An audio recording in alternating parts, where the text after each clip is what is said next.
Hello again, hockey fans, and welcome to our third and final video in our series regarding the career of the great Dave Andreychuk. We covered part 1, which was the famous 11-season stint in Buffalo and subsequent trade to Toronto. And then, of course, in part 2 we covered his next 8 seasons, continuing that trend with Toronto, as well as 4 seasons in New Jersey, a cup of coffee in Beantown and the Rocky Mountains, and back to where it all began in Buffalo.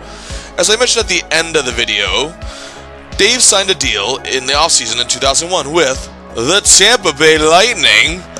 Oh boy, if Dave wants to win a cup, this is where he's going?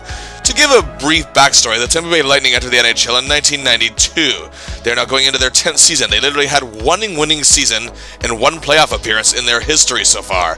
That was in 1995-96. They've been a proverbial punchline in sports bars across North America when it comes to hockey. Foreign management, mediocre player development systems, revolving door of coaches, of course. However, GM Rick Dudley, who used to coach the Buffalo Sabres, knew that Dave had something to offer still at this point. That team's new head coach, John Tortorella, also knew this as well.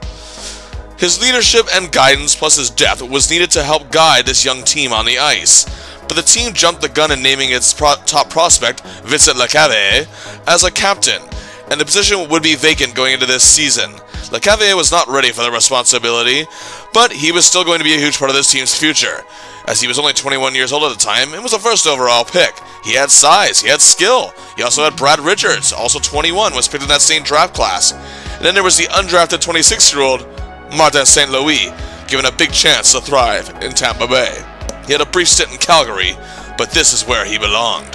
There were other talents such as Vinny Prospel, Frederick Modine, who did have experience, but weren't exactly players to lead a team. On defense, they had big Pavel Kubina at 24, the talented yet often injury-prone Jason Collamore. This team had needed a lot of development, to say the least, but Dave knew that he was being brought in to mentor this club, so to speak, and was ready to take on this role seriously. It also did help that Tampa Bay had a veteran goaltender, a very skilled one in Nikolai Khabibulin, also known as the Bulin Wall. But he's now going into his 20th season. He's watched several of his all-star contemporaries lift the Holy Grail, known as the Stanley Cup, throughout his 20-year career. It couldn't have been easy to watch the likes of Gretzky, Lemieux, Messier, Sakic, Yzerman, and others finally accomplish their feats. And yes, you fans can go on and on, how about it, he's not on the same level of them, and you know what, I do understand what you're saying, but I hope you understand what I'm saying as well. He has watched teammates such as Phil Housley and Mike Ramsey struggle the same way, but at least both have made a finals appearance in their career. Even his line mate at Buffalo, the great Gilbert Perreault, never got his name on the cup but played in the finals back in 1975. But he also saw the likes of teammates such as Pierre Turgeon, Pat LaFontaine, Mike Foligno, Mike Gardner, and Matt Sundin never even get that far. One has to wonder, did it concern him watching his teammates coming up short? Was the same fate perhaps awaiting him, he wondered? Or was it the fact that he'd watched a plethora of them succeed, such as Tom Barrasso, Hugh A. Krupp, 2 Buffalo teammates? They went on to have Stanley Cup success. Even his line mate Doug Gilmour in Toronto acquired a cup before he got there in 1989. Glenn Anderson had 5 Stanley Cups to his credit. Toronto traded him, and he got 1 more in New York. Larry Murphy had 2 Stanley Cup rings by the time he played alongside Dave in Toronto, and he would get 2 more after he left Toronto in Detroit, while the Devils won and the Avalanche won a year after he left them. Ray Bourque still is a standout, being a longtime veteran who had done everything up to that point but win the cup. And in 2001, even though Dave went along with him to Colorado for that trade, Ray got to raise the cup, Dave did not. Dave made his debut in a Tampa Bay Lightning uniform on October 5, 2001 in a home game against the New York Islanders. This wasn't what Dave was used to, however. When he arrived in Toronto, he had a huge welcome. Even in New Jersey, fans were excited to see him, and Bruins fans were excited to have him on their team. And while Colorado, yes, he was overshadowed, but he did get a good hero's welcome in his return to Buffalo the year prior. But in Tampa Bay, while they did have good crowds for their games and had a decent following, they were pretty far outside the top 10 when it came to attendance in the league. And with the Tampa Bay Buccaneers in the same town, well, much like many American sports markets, hockey is the top priority, and it wasn't seen as first class in Tampa Bay at this point. Dave scored an assist in his first game as a member of the Lightning, as Dave always seems to notch a point whenever he arrives to a new team. Dave was taking many young players under his wing during his first year in Tampa, and while the team was struggling to get going, the unconventional The very unconventional, I should say, yet ambitious John Tortorella was driving this team as a never-say-die bunch. Also in the new year, in 2002, the Lightning acquired a defenseman who wasn't given much of a chance with the Florida Panthers, by the name of Dan Boyle. Rick Dudley, however, was finished as GM by February, and the Lightning didn't really have much of a playoff chance. Dave continues to be a major part of this team, however. On March 20th, 2002, Dave had 2 goals and an assist for a 3-point night in a win over the Atlanta Thrashers. He did the same on April 4th, when Tampa broke a 7-game winless streak in a 4-2 win over the Pittsburgh Penguins. Tampa Bay finished 27-40-11-4 for 69 points. Not good, but a 10-point improvement over the prior season. But of course, this would mean no playoffs, but a 6th straight season. Dave had 21 goals and 17 assists for 38 points and played in all 82 games. He gelled quite well with many players, mainly Brad Richards and Vinny Prospel. Either way, he was having an effect on the talent in Tampa in many ways. Dave's 21 goals was actually tops on the team. The 6th time in his career he has led his team in goal scoring. He also helped improve Tampa's power play significantly, and had 9 goals in the extra man advantage, and more importantly, taking the leadership role he was brought there to give. This would be only the 4th time Dave would miss the playoffs his entire career.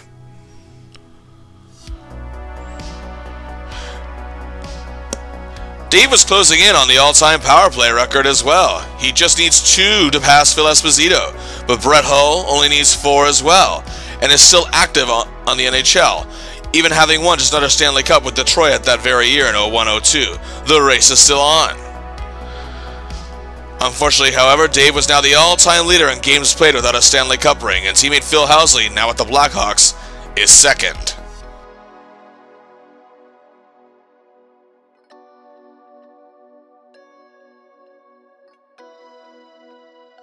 Jay Feaster was the man who took over for Rick Dudley as general manager, and Tortorella was still behind the bench, hoping that the maturing of the young players would be evident in the 2002-2003 season, as Dave enters season number 21. Feaster made a steal of a deal, acquiring Ruslan Fedotenko from the Philadelphia Flyers, and Brad Lukowich from the Stars on defense. The Lightning were slowly building their way to a better path, and to no surprise, Dave was named captain of the Lightning going into the season. He'd been interim captain before in Buffalo, but this time, at long last, he was given the C on his jersey in a foreseeable role. But it wasn't a fashion statement. It was a badge of honor for the man who took his leadership role very, very to heart. The younger players indeed looked up to Dave. Fans in Tampa were seeing him like other fans of previous teams saw him, as their folk hero. Also, Dave, along with Brett Hull, would be chasing that power play record. The Bolts began their season with a win over Florida, and Dave had an assist in the 2nd game of the year. Dave scored on a power play. In an October 12th win over the Carolina Hurricanes, Dave ties the record. But also that night in Los Angeles, the Red Wings dropped the loss to the Kings, but Hull scored a power play marker as well. On October 23rd, the Tampa Bay Lightning, who were off to a great start, faced the Columbus Blue Jackets. They were down 2-1 early in the 3rd period, and on a power play, Richards pass it to Boyle, to Dave, he scores power play goal number 247, passing the great Phil Esposito, the NHL's all-time leader.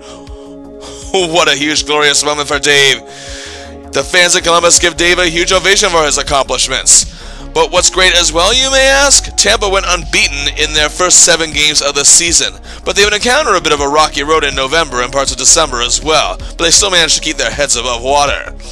But let's go back to November, the 23rd to be exact, as Tampa was tied with the New Jersey Devils 1-1 going into the 3rd period, and 33 seconds into the 3rd period, on the power play no less, Prospel sets up Dave, career goal number 600. Yes, Dave joins the elite list, only the 14th player in NHL history at this point to do so. Another huge moment for our hero, who gets a standing ovation for the fans in New Jersey who haven't forgotten him. The Lightning were kind of picking it up again, and Dave had a 2-goal and 3-point night against the New York Rangers in late December. The struggles, however, arose again in the new year. The Bolts found themselves just 1 game above 500 on February 11, just 22-21-8-5, after a loss to the Islanders.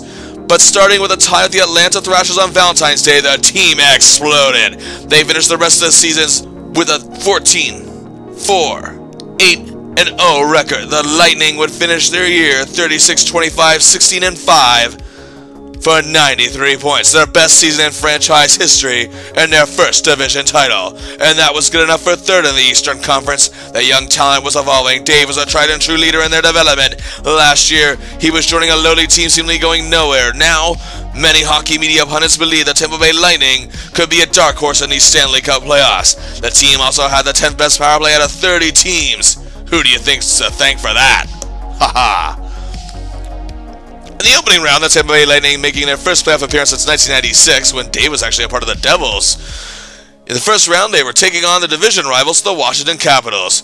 Yes, they're still a few years away from the arrival of Alexander the Great, but they have a man who Dave has played and lost to twice in the playoffs. Jaromir Jagr, now a part of their team, plus veteran scoring forward Peter Bondra, Robert Lang, and Michael Nylander. They had a tremendous defense led by Sergei Gonchar, Dave's former teammate in Buffalo, Kalle Johansson, and in goal, Oli the goalie.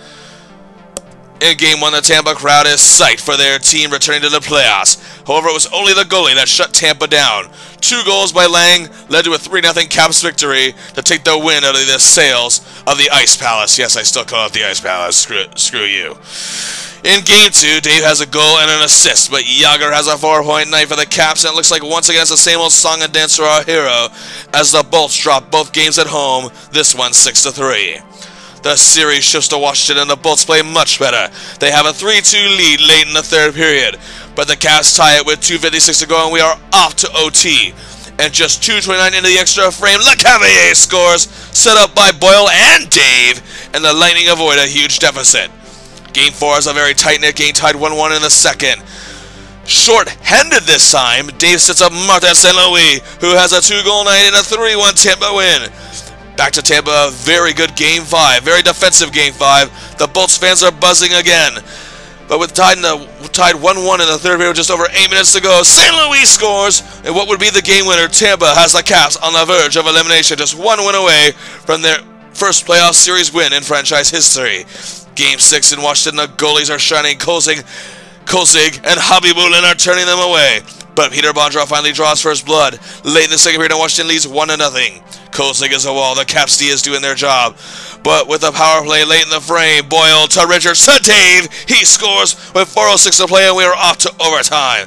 Both teams are getting huge chances, but are not able to capitalize. Both all-star goalies are making epic stops. We go into a second OT, and still the chances are there, but neither team can capitalize. Sadly, however, a too-many men on the ice penalty takes place from the Caps, and it ends badly for them.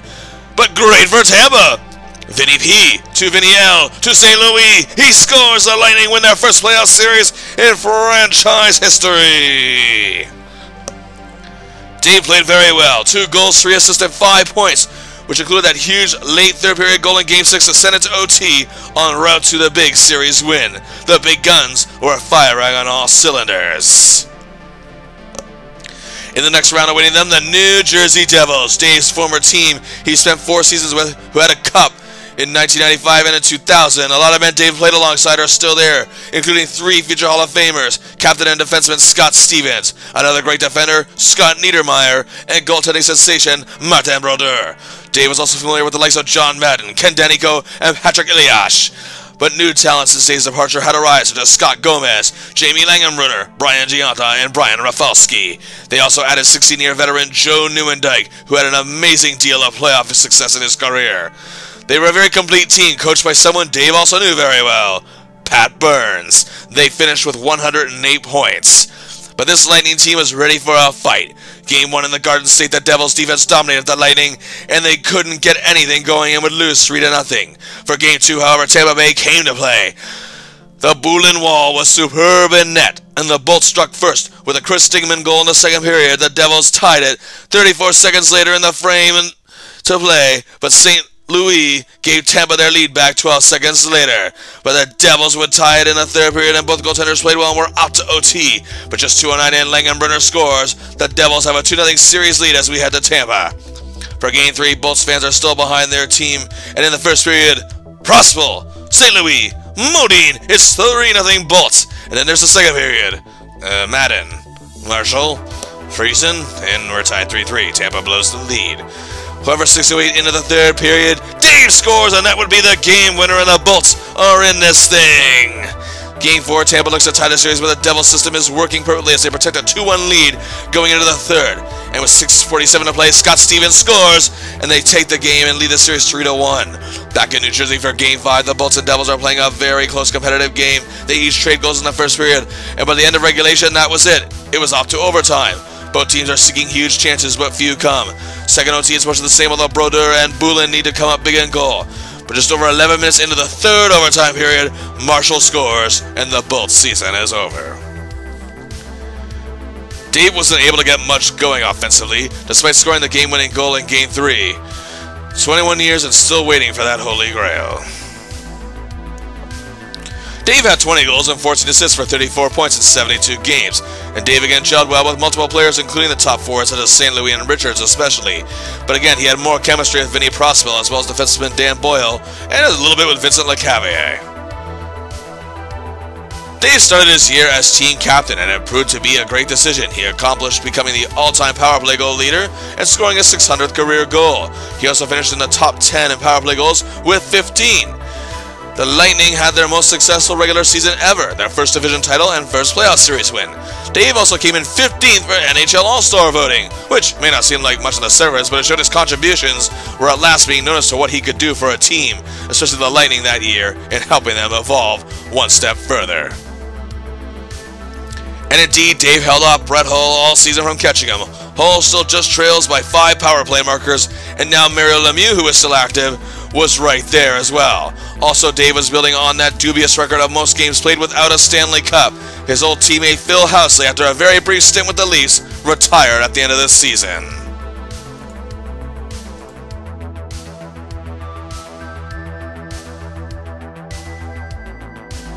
Going into the 2003-2004 season, which would be Dave's 22nd in the league, he was hit with that dreaded F word that most athletes do not like hearing. 40. Just before the season started, Dave celebrated his 40th birthday. Yes, I know, in life that is not old. In the world of sports, however, you might as well be a senior citizen. So few make it, and so few are still any good at that point either. But he was looked at as the leader of this team, and the fact that St. Louis, Lecavalier, and Richards were each getting better and better since he joined the club just showed their journey truly meant something. General Manager Jay Feaster made a steal of a deal again, acquiring Corey Stillman from the St. Louis Blues.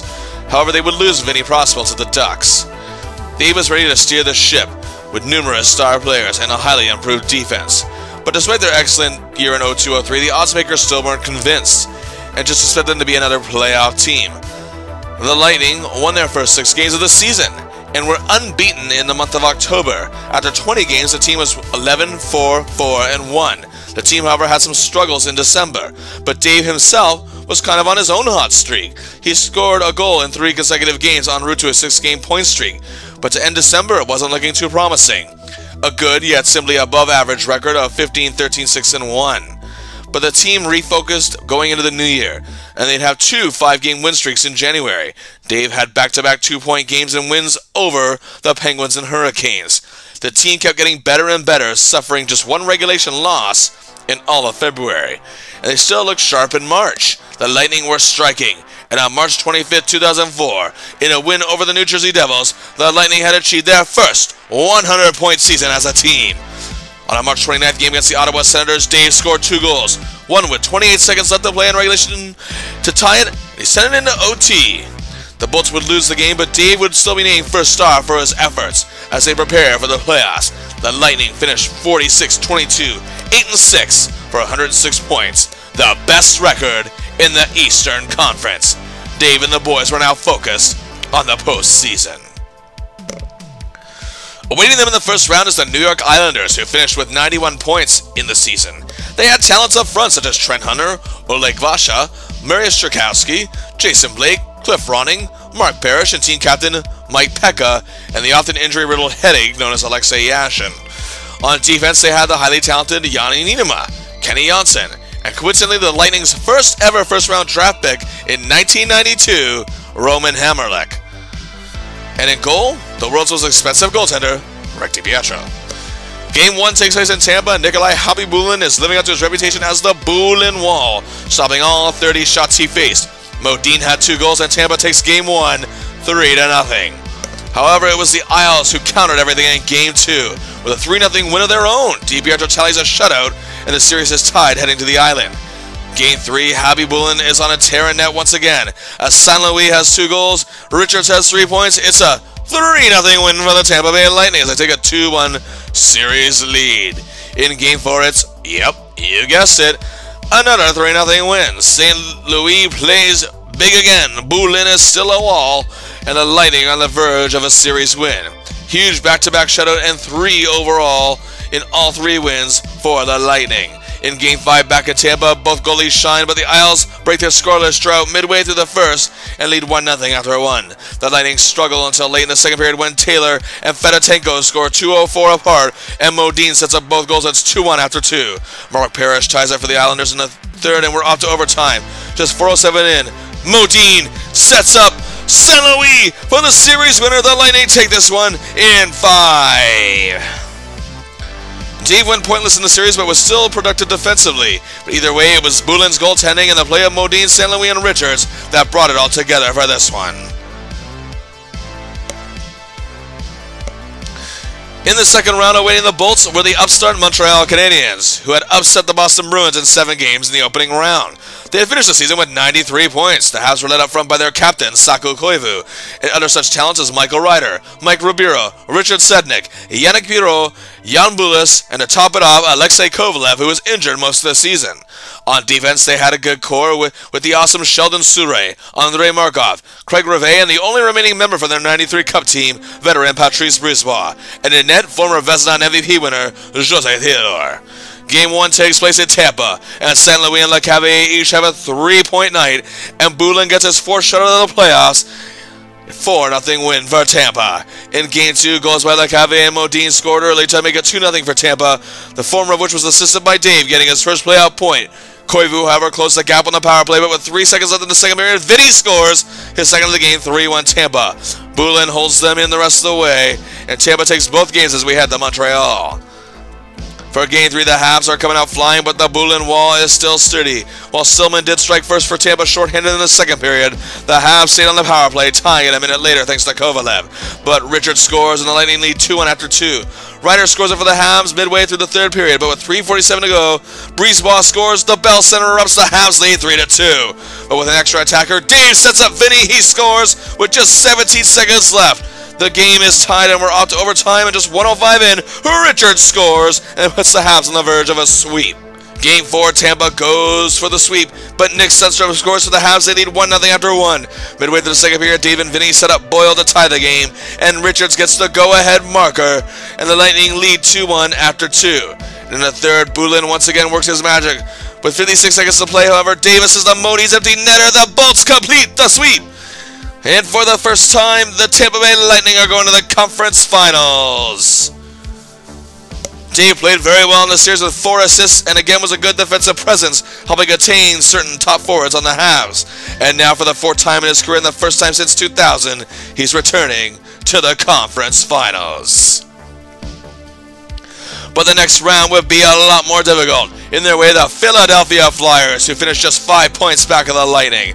Up front, a veteran core, such as scoring machine and future Hall of Famer Mark Recchi, star forwards Jeremy Roenick, John Leclerc, Tony Amani, Keith Primo, and their young lion Simon Gagne. On defense, they were missing Eric Desjardins, however, due to injury, but they had Kim Janssen, Yoni Patakanen, and Vladimir Malakov, and in net, Robert Esch and Sean Burke. The Flyers took out the defending champion Devils in 5, and the Leafs in 6 to get here. Game 1 took place in Tampa, and after a less than enthralling scoreless first, Dave wakes up the Ice Palace and scores early in the second, his first goal of the playoffs. Oh yes, but sadly Jesus would tie the game, but Richards would give them the lead back.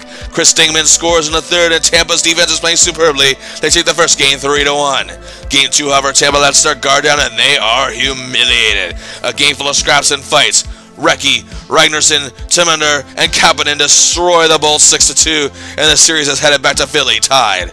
Tampa is a lot more focused in Game 3, Bullen himself again. Late in the first frame, Stillman scores, and on the power play, Dave sets up Fedotenko. It's 2-0 Bolts. After no scoring in the second, Keith Primo scores 33 seconds into the third to keep the Flyers in it. But Richards makes it 3-1, and the Bolts hang on. They take a 2-1 series lead. Game 4 is much closer. Modine strikes first for Tampa, but Leclerc and Recchi score 125 apart. They take a 2-1 lead after 1. Primo scores a shorthanded goal in the second, giving them a 3-1 lead after 40 minutes. The clock winds down. LeCavalier scores with 33 seconds left. The Lightning press for an equalizer, and they actually lose their first road game of these playoffs, and the series is tied 2-2 going back to Tampa. In Game 5, Dave plays his heart out, hungering to get closer to that holy grail that he has been hustling for on every shift, and he sets up Richards on the power play to make it 2-0 early in the second. Richards scores another extra man marker. Tampa leads 3-0, but Philly closes the gap to 3-2 after 2. But Bulin comes up huge in the clutch with 15 seconds left. Dave and St. Louis set up Tim Taylor's empty netter, and the Tampa Bay Lightning are 1 game away from the promised land. Oh yes, Dave has been here before. 1 game on the verge of getting to the Cup. In '93, he was in a situation where the Leafs were 1 game up in Game 6 in the LA Kings. Were an overtime goal away from getting to the finals, but fate dealt them a cruel hand.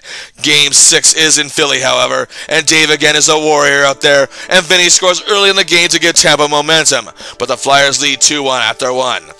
Vinny ties it early in the second period, but Kapanen gives Philly the lead back. But Dave comes through, sets up not 1, but 2 goals by Fedotenko, and it's 4-3 Bolts after 2. The clock is running out. Philly can't get anything going. Tampa just needs to kill a little more time, and with 1:49 left, Keith Primo strikes a dagger into the proverbial heart of the Bolts, and Dave and the team can't believe it. We're off to overtime. The Flyers defense is grinding Tampa's onslaught to a halt, but the Flyers can't capitalize, and with 1:42 to go in the extra frame, Simon Gagne sends it to Game 7. Oh, no, this cannot be happening to our hero. Not again. Oh, so close and so far. Dave is once again on the cusp, and once again, the doubters are saying their piece. A shame since he played so huge in Game 6. So here we go. Game 7. Dave is waiting to lift one of the biggest weights off his shoulders. He is ready to play, and so are the Lightning. They're cool, they're calm and collected. The Flyers are looking to return to the Cup for the first time since 1997. They haven't won it since 75. Fans are on the edge of their seats with every single rush, every single chance, but the place erupts. At last, 3:14 left in the period. On the power play, Fedotenko scores. The Lightning lead 1-0 after 1. In the second period, just about 5 minutes in, it's Modine puts the Bolts up 2-0. The place is buzzing. But just over 5 minutes later, Kim Janssen scores, and the lead is cut in half. But the teams are putting it all out there, each and every one of them, chance after chance, shot after shot. It remains 2-1 in the second intermission.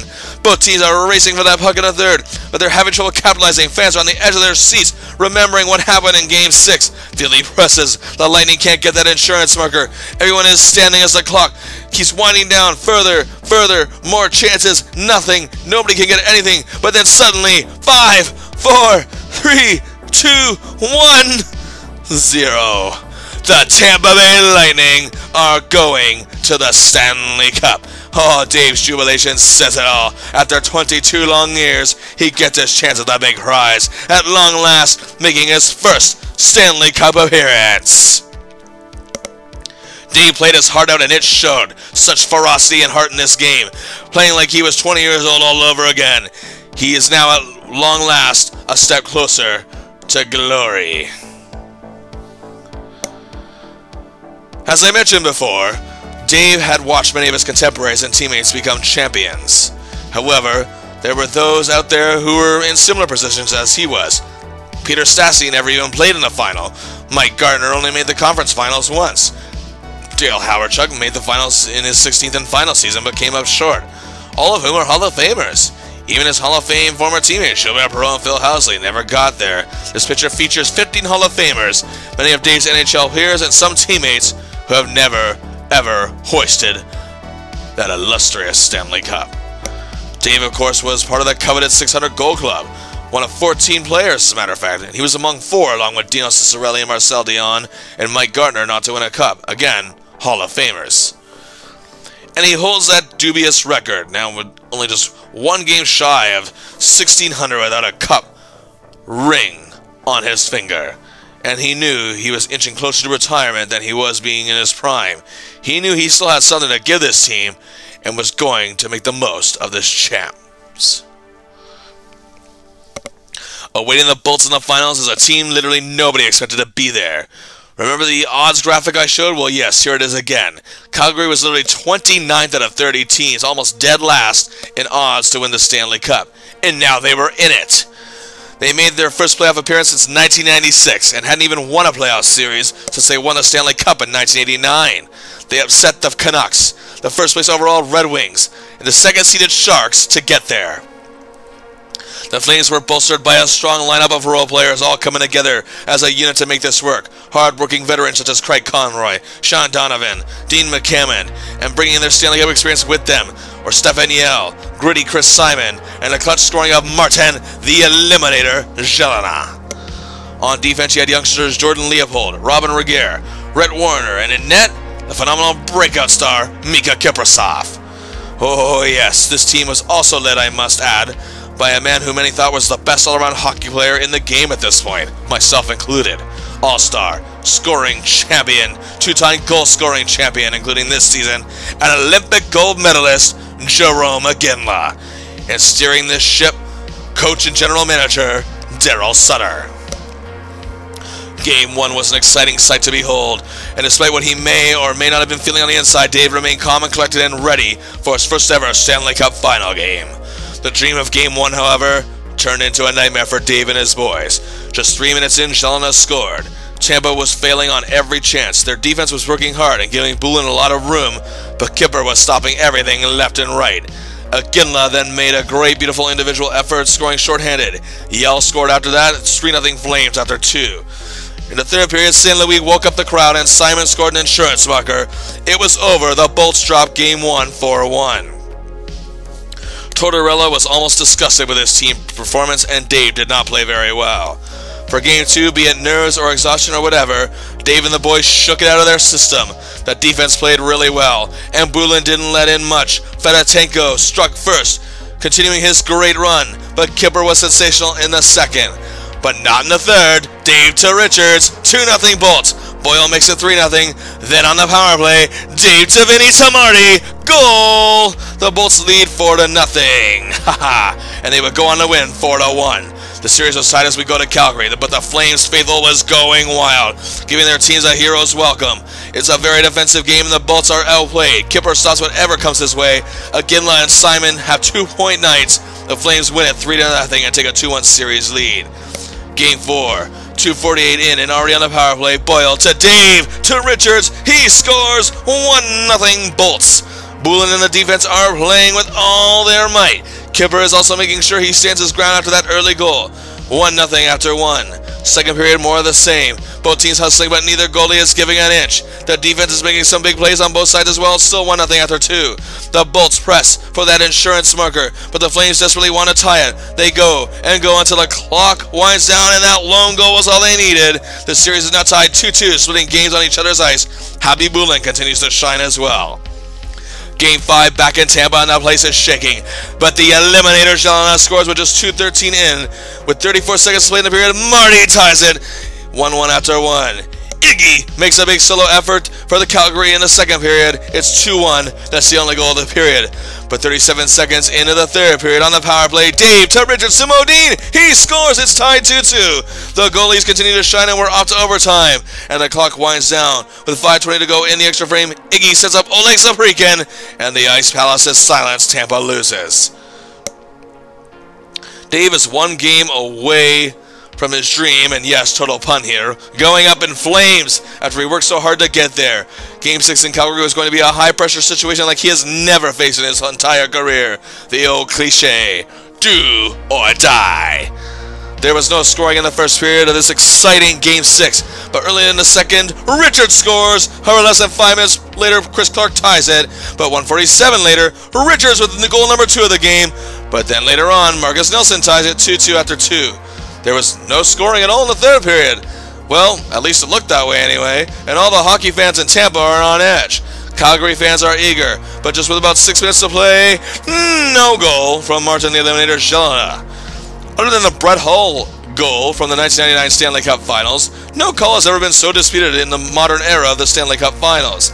Some angles show the puck may have crossed the line, but deeper analysis shows it was just a matter of mere inches that it didn't completely cross the line, which it has to necessitate a goal. It's a judgment call, but we'll never truly know. So quit ya whining, Calgary. So we're off to OT. And you know what, he is playing with so much ferocity, so much warrior spirit. Dave, once again, is out there doing everything he can. He doesn't just want to be a hero, he wants to win it for his team. They put so much trust and faith in him. But the first overtime goes by, the hockey world is still watching. Will Dave's dream become a nightmare yet again, or will Iginla hoist that first prize? But where the first OT winds down and ends, the second OT, 33 seconds in, St. Louis wins it for the Bolts. We're going to Tampa for Game 7.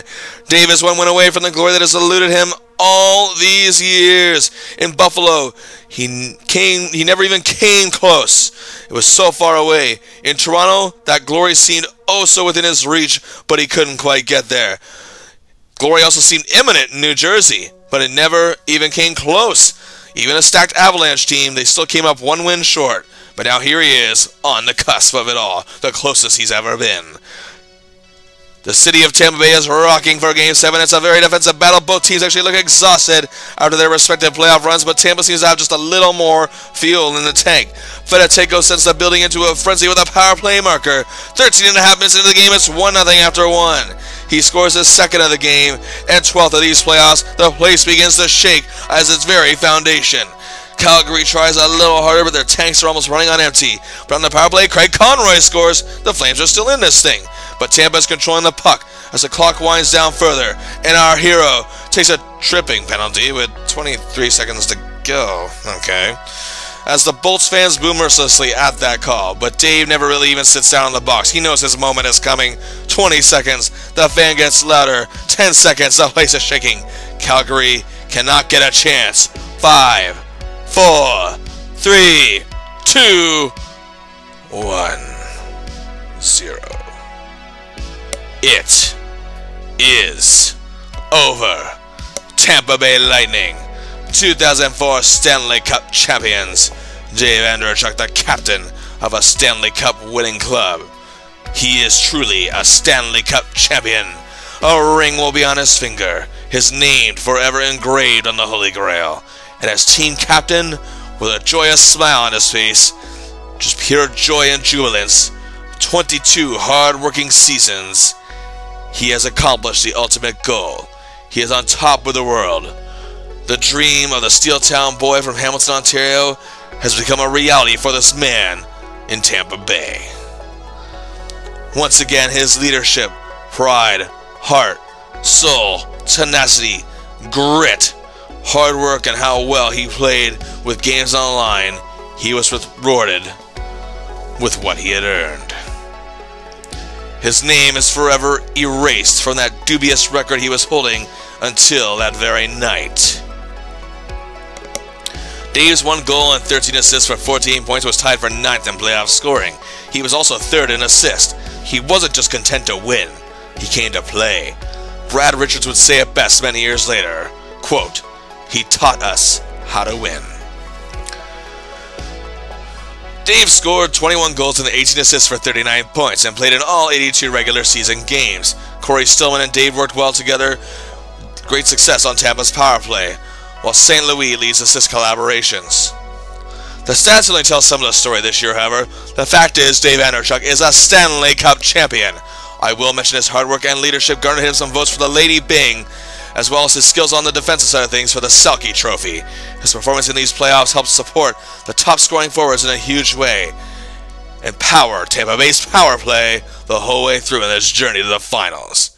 He's finally done it.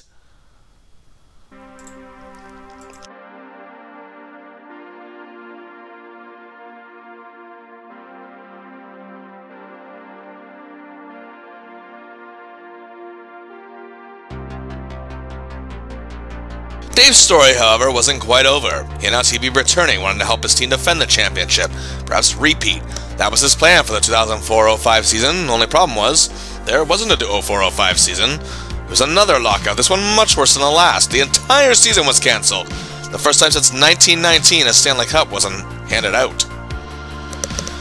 But in the summer of 2005, the lockout was over, and a whole new game was ahead for the NHL, in what has been deemed in these modern times as a salary cap era. And the Tampa Bay Lightning were still the defending Stanley Cup champions. Dave, despite having just turned 42 before the season was about to start, was still keeping his promise. he was coming back. The Lightning had a few changes, one major being they lost Corey Stillman to the Carolina Hurricanes. Dave's power play record was still belonging to him going into the season, but Brett Hull was just still 5 behind, as he was about to debut for the Phoenix Coyotes. Also, Luc Robitaille had moved up the ranks and was also still active, as was Mario Lemieux, who now sat at 6. Dave was about to enter his 23rd NHL season on October 5, 2005. He was about to watch the Cup banner get raised at long last, receiving a huge ovation from the Tampa faithful in the process. And he started the season right. 2 assists in a 5-2 win over the Carolina Hurricanes. A lot of things change when you don't play hockey for a year. Anybody would probably tell you that. And the league had many changes to change the game. The Lightning still started off pretty well at 5-3-2. However, Dave had a 2-goal game in a win over the New York Rangers, but by December the Lightning were encountering some struggles, and head coach John Tortorella, surprise surprise, was voicing his displeasure, and Dave was a target. He was struggling, and we're not talking low scoring numbers, but even by current day standards, overall Torts thought he wasn't delivering. Dave seemed to be struggling in many games indeed. His spirit was willing, but it wasn't resulting in anything overly productive. And by Christmas he had 4 goals and 12 assists for 16 points and was a -12. And was starting to be criticized by the Tampa sports media. Yes, all 3 of them who cover hockey anyway. On December 26, 2005, the Tampa Bay Lightning hosted the Carolina Hurricanes. The game was tied 1-1 early on. Short-handed no less, Davis set up by Rob DeMaio and the Lightning lead 2-1. Carolina led 3-2 in the second period, but Dave on the power play ties it as Tampa goes on to win 5-4. This led Dave to be named the first star of the game amongst criticisms he was facing, but the goals in that game were Dave's 639th and 640th of his career, plus his 274th power play goal, all his last. On January 7, 2006, the Lightning were just 3 games above 500, going into a game against the Boston Bruins on the road. Dave logged in close to 12 minutes of ice time and was a -2. His time in Tampa and career in pro hockey was over. On January 9, 2006, Dave was placed on waivers for the very first time in his career. If he were to clear waivers, he'd be assigned to the Springfield Falcons of the AHL. However, he would not be required to report. Dave would clear waivers and was not obtained by any NHL team. His NHL career as he knew it was done. Some say Dave should have retired after winning the Cup. Some also say that a year off from hockey was just too damaging for him and many other veterans such as Mario Lemieux, Brett Hull, and Steve Yzerman, who were all retired by the end of 2006. But Dave was no quitter, and he still believed in his team. He wanted to help lead them again to a championship, but sadly it all ended with a whimper. Dave scored 6 goals and 12 assists in his final year for 18 points, and his production was still alongside the big guns of Tampa, doing whatever he could do whenever he could do it. Dave's final year is much like that of Paul Coffey, who I've covered. It wasn't a spectacle, he probably deserved a better farewell, but in Dave's 23 seasons, he had accomplished oh so much.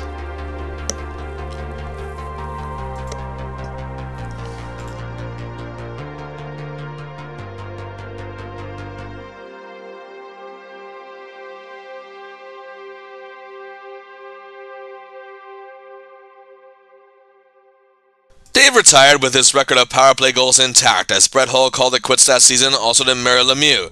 They were actually gone before the season even ended, much like Dave was. Robitaille made it to the end of the season, but retired shortly after. Dave's time in Tampa will be highlighted by not just the Stanley Cup, but the fact that he went on to take a role with a team that was a joke when he joined them. He mentored those young players, helped them develop.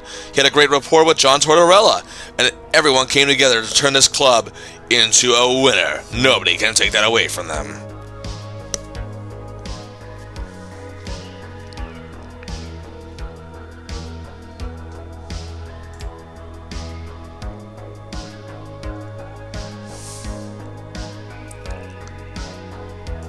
After Dave retired, he made Tampa Bay his permanent home with his wife and children.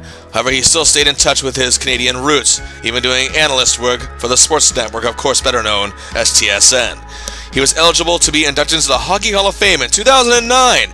However, that year would be stacked to the gills as Steve Yzerman, Brett Hull, Luc Robitaille, and Brian Leetch were all voted in. Andreychuk was not voted in, likely due to the fact that the 4 inductees ahead of him did have a lot more accolades to their names than he did. In 2010, the Hall of Fame was a mess, it seemed. Not only did Dave get passed up that year, but others such as Adam Oates, one of the best setup men of all time, Joe Nieuwendyk, and Dave's former running buddy Doug Gilmour were all snubbed up boot, while strangely Dino Ciccarelli, who had been snubbed for nearly a decade at this point, got in. However, Dave would have to sit and watch Gilmour get in the next year. As a matter of fact, he watched many of his contemporaries get the call. Many wondered what the hell was taking so long, yet others were quick to point out, he was not a very good skater. He had no real skill to him. He didn't win any league awards. What the f*** do you call captaining a Stanley Cup? Oh, and here's my favorite. He just wasn't very good skill-wise. All he could do was score goals. Yes, 638 of them, you f***. Anyway, not to mention, oh yes, he's the all-time leader in power play goals. Sorry, I know I'm analytical on the Witch channel, and that's what it's all about, but to me, those factors alone should say why he should be in the Hall of Fame. At this point, he was inducted into the Sabres Hall of Fame. As a matter of fact, a few years ago, there was an online petition from Sabres fan to have Dave's number retired. There's a bronze statue of the man outside the arena where the Tampa Bay Lightning play that was dedicated in 2014. And oh yes, he also made the 100 Greatest Leafs list at number 41 during their 100th anniversary. Oh, and the cherry on the sundae? Yes, his hometown of Hamilton, Ontario, named one of their arenas after him. Well, as long as it took, the call finally came. Dave Andreychuk was inducted into the Hockey Hall of Fame in 2017. Today, Dave is Vice President of Corporate and Community Affairs for the Tampa Bay Lightning. His power play record stood for many years until the 2021-2022 season when Alexander Ovechkin broke it. However, Dave is still ranked second in that list. Yeah, we can go on and on debating his career, but the fact is he may not have been a pretty goal scorer, but that wasn't what he was paid to do. He didn't have the finesse, but does everyone have to be Mario Lemieux? Sure, there were times he struggled, just like any other Hall of Fame player has at a given point. In Buffalo, he became an icon to the fans of that town. In Toronto, he was like a celebrity, and had two of his best years of his career there. In New Jersey, his game changed and became a very effective defensive forward. He took his role of helping Joe Thornton evolve in Boston seriously. He did everything he could to try to fit into a Colorado team that he just wasn't made for. He went back to where it all began, still hailed as a hero, and then went to a team that had a terrible reputation and became their leader and turned them into champions. And while he didn't win any individual league prizes, he won many for every team he played for, and was the captain when he finally hoisted that big prize. We hope you enjoyed our three-part look at the career of Dave Andreychuk. Any other players you'd like to see me cover? Leave a comment below and make a suggestion. Also, please share and like the video and subscribe to the channel. Until next time, I'll see ya!